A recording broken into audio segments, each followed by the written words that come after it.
Okay, सो आज की video में हम देखेंगे कि what is the triangle of vector addition. Okay, तो सबसे पहली बात, वेक्टर एडिशन में हमें ध्यान रखना होता है कि हमें इसमें डायरेक्शन और मैग्नीट्यूड दोनों ऐड करना होता है।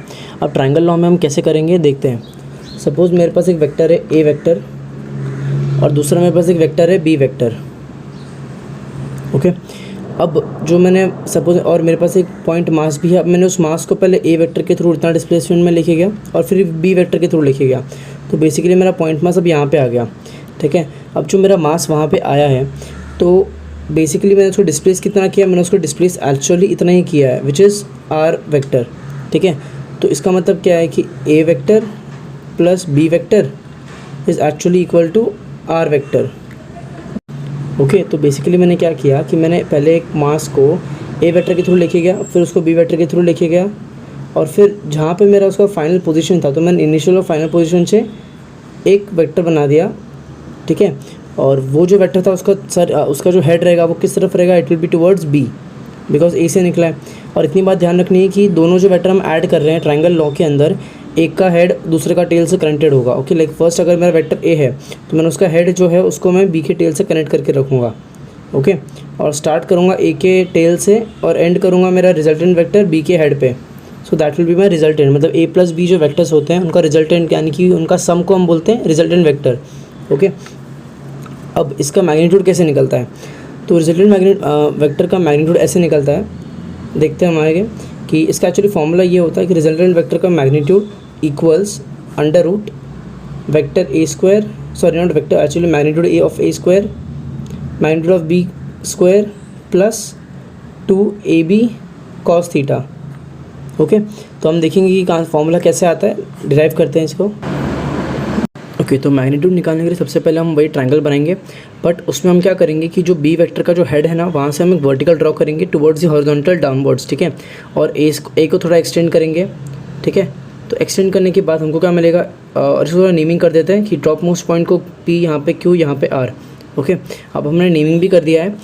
अब देखते हैं कि ये क्या बन गया। देखो, ये पी क्यू आर जो ट्रायंगल है ये क्या बन गया, ये एक राइट एंगल ट्रायंगल बन गया। तो बेसिकली पी आर का वैल्यू क्या आएगा, P R will be equal to under root of P Q square plus R Q square. ठीक है, अब पी क्यू और आर क्यू का वैल्यू निकालना है हमको, तो कैसे निकालेंगे। सबसे पहले इतना ध्यान दो कि ये जो वेक्टर है ये बी वेक्टर है और यहाँ पर ये इतना एंगल जो है वो थीटा है। ठीक है, अब पी क्यू का वैल्यू कैसे आएगा। ओके, तो इस ट्रायंगल में, छोटे वाला ट्रायंगल पी एस क्यू के अंदर जो साइन थीटा है ये किसके इक्वल होगा, ये इक्वल होगा ऑपोजिट, यानी कि पी क्यू अपन हाइपोटेन्यूज क्या यहाँ पे बी है। ठीक है, तो बेसिकली बी साइन थीटा जो है it will be equal to P Q का लेंथ मिल गया। ओके, अब नेक्स्ट हम देखेंगे कि एस क्यू का लेंथ कितना है। आर क्यू चाहिए बट आर क्यू के लिए हमको एक्स क्यू भी ढूंढना पड़ेगा ना, because A plus S Q is R Q. ठीक है, तो एस क्यू का लेंथ क्या आएगा, एस क्यू का आएगा cos theta equals to adjacent side यानी कि S Q upon B, because hypotenuse है वो। अब यहाँ से बी वापस कॉस थीटा को तो मल्टीप्लाई कर दिया तो B cos theta equals to S Q.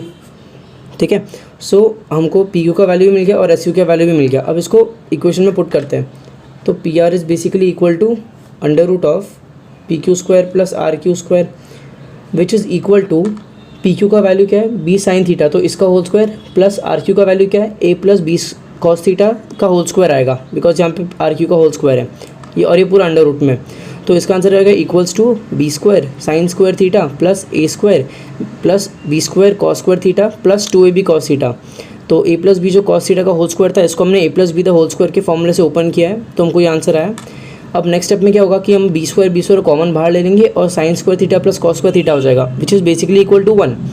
ठीक है, और plus A square plus 2ab cos theta आएगा, तो लास्ट में हमको क्या मिलता है, under root A square plus B square plus 2ab cos theta. So this is the magnitude of the resultant vector जो हम बनाएंगे, जो रिजल्टेंट वेक्टर आएगा दो वेक्टर्स को ऐड करने से, उसका मैग्नीट्यूड ऐसे निकलता है। ओके, तो अब हम देखते हैं एंगल कैसे निकालेंगे रिजल्टेंट वेक्टर का। हमने मैग्नीट्यूड तो निकाल दिया बट डायरेक्शन भी निकालना पड़ेगा, तो डायरेक्शन निकालने के लिए हमने एंगल लिया है, उसका नाम फाई लिया है, बिकॉज हमने थीटा तो वैसे यूज़ कर लिया, तो अभी हम फाई यूज़ करेंगे। It is another Greek letter. So tan phi कितना होगा, tan phi will be equal to P Q upon R Q, right.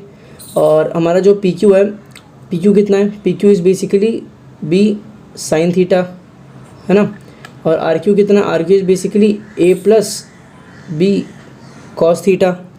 Okay, तो बेसिकली हमको इस एंगल का वैल्यू क्या मिल गया, एंगल का value will be tan inverse of P Q upon R Q which is equal to B sine theta upon A plus B cos theta.